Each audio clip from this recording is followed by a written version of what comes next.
அமைதியாக இருந்த இடம் பக்கத்து ஊர் வரை கேட்ட பயங்கர சத்தம், வானளவுக்கு மேலெழும்பிய தீப்பிழம்பு, சிதறிய உடல்கள் என காலையிலேயே ஆவியூரை அதிர வைத்திருக்கிறது வெடிபொருள் குடவுன் வெடிப்பு கோரச் சம்பவம். விருதுநகர் மாவட்டம் ஆவியூரில் கல்குவாரி ஒன்று செயல்பட்டு வருகிறது. இந்த குவாரிக்குள்ளேயே வெடிமருந்து குடவுன் அமைந்திருக்கிறது.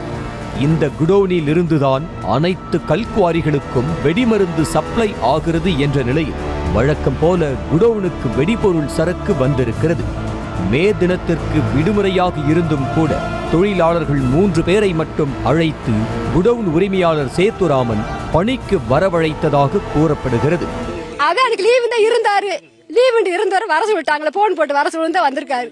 இவருக்கு டெய்லி வர சொல்லிடுவாங்க. ஞாயிற்றுக்கிழமை ஒரு நாள் லீவ் விடுவாங்க இவருக்கு வந்து. அப்புறம் மற்ற நாளைக்கு டெய்லி இங்க வந்துருவார், கம்பெனிக்கு வந்துருவார். ஞாயிற்றுக்கிழமை ஒரு நாள் லீவ் இவருக்கு வந்து. 3 லாரிகள் நிறைய வெடிப்பொருட்கள் வந்த நிலையில் முதல் லாரியில் இருந்த வெடிப்பொருட்களை இறக்கிவிட்டு அடுத்த லாரியில் இருந்து இறக்கி கொண்டிருக்கும் போதே திடீரென வெடித்து சிதறியது. பல கிலோ கணக்கிலான வெடிப்பொருட்கள் ஒரே நேரத்தில் வெடித்ததில் அந்த இடமே புகை மண்டலமானது. கட்டடம் இருந்ததே தெரியாத அளவுக்கு வெறும் இடிபாடுகள் மட்டுமே மிஞ்சிய நிலையில் பணியில் இருந்த கந்தசாமி, பெரியதுரை, குருசாமி ஆகிய 3 பேரும் உடல் சிதறி துண்டு துண்டாகி இறந்து கிடந்தனர்.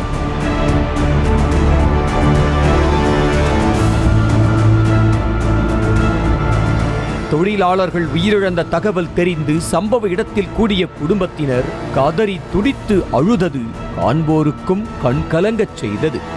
உடல் கருகி சிதறி பொட்டலம் கட்டி அள்ளி செல்லும் நிலை ஏற்பட்டு விட்டதே என தலையில் அடித்து கொண்டு குடும்பமே அழுதது சோகத்தை ஏற்படுத்தியது.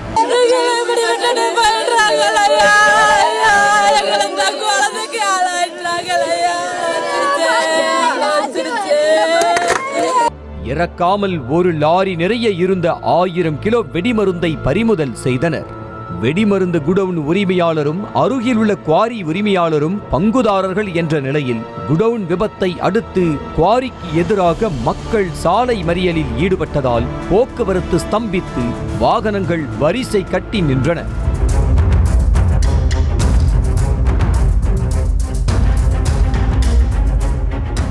போராட்டம் நடத்தியவர்களை போலீசார் சமாதானப்படுத்த முயற்சித்த நிலையில் கலைந்து செல்ல மறுத்து வாக்குவாதம் செய்ததால் வலுக்கட்டாயமாக அப்புறப்படுத்தினர்.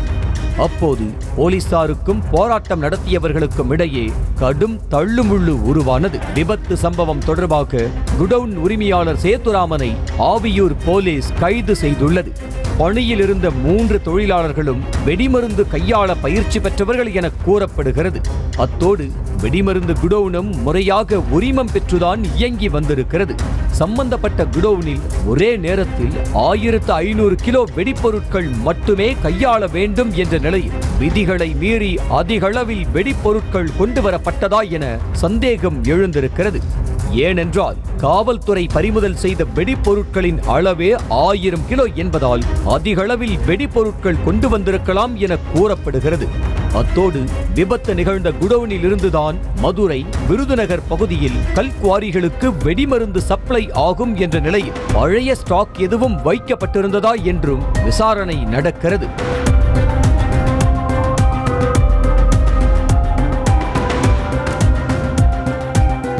குடவுனுக்கு வந்த வெடிப்பொருட்கள் நைட்ரேட் கலந்தது என்பதால் மிகவும் வீரியமிக்கது என கூறப்படுகிறது.